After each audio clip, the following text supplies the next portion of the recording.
Welcome back to the Giltrap Group Raceway here for the Pool and Spa City of Sales.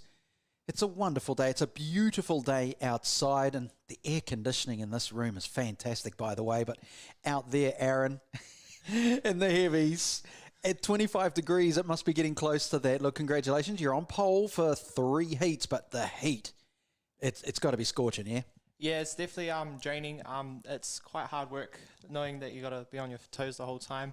And it's Aaron Cunningham's a very good driver, so obviously it's not going to be easy, 3 heats as well as the pre-final and final the next day. But I'm looking forward to a challenge, and I look forward to giving it a crack.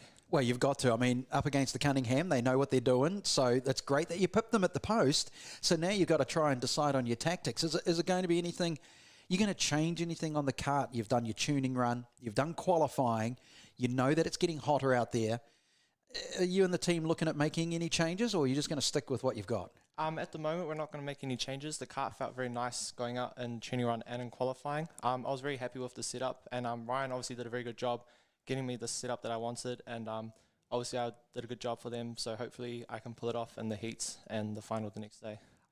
I suppose it is a fine line, isn't it? You go out there, you do a run, and you say to yourself, is there anything more in the kart? Should we just tweak with the tyres? Should we just change the setup a little bit? Should we move a little offset here or there? And you got to debate that with the crew. Did you have that debate, or were you straight out of the kart going, this is us?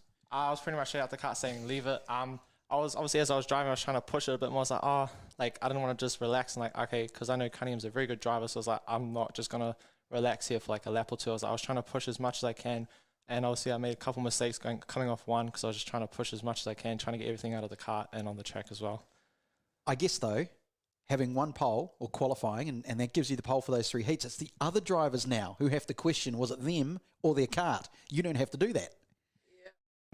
Yeah, I know they're all very good drivers, so they're not just going to like slack off. So I know they're going to try to do whatever they can to try to beat me, and I'm going to do whatever I can to make sure I stay up front and not let them catch me.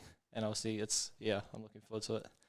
As I asked Ryan earlier, what sort of kart time has he had, seat time, driving over the last 12 months? Things have been on and off and difficult for people to plan. How's it been for you over the last 12 months of getting the seat time in the kart?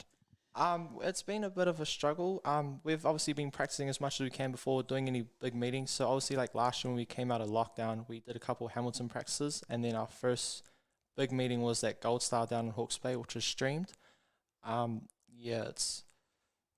It's been a bit difficult with COVID, but obviously like anything can happen, and I was just trying to get much seat time to be the best I can. I suppose fairly everyone had the same dramas. Everyone has to choose and pick when they can or can't race, but now things seem to be easing up, fingers crossed. What's your future plans after this 2-day event? What are you going to head off and do? I'm going to go back to work and try to get as much money before I go back to university, because I'm studying sports and rec at the moment. But obviously, like, racing's my dream. I want to try pursue it a bit further, but I know it's not easy, obviously because of money and stuff. And my stepdad works very hard, and he's got his go-kart page working hard to make sure that I'm in the seat doing laps and doing what I love the most. So I can't thank him enough for it. Let's just dwell on that before I let you go. Where do you want to head after the stepping stone of karting? Where's your brain going, that would be neat? What would be neat would be going to NASCAR. That's what my dream goal.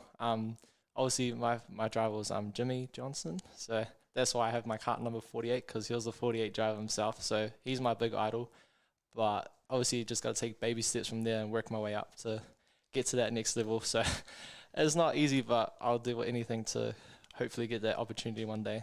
Hey, at least you've got a future career goal in mind, and that's absolutely fantastic because, yeah, muscle is good. Stick with the V8s, mate. I'm loving your ideas. Good idea, mate. Thank you. And thank you to Morky as well for sponsoring our class this weekend. Beautiful. There we go. Aaron, he's winning the moment in the heavies. I mean, it's not like you couldn't tell. He's only a small fella, isn't he? More soon here from the Giltrap Group Raceway, Pool and Spa, City of Sales.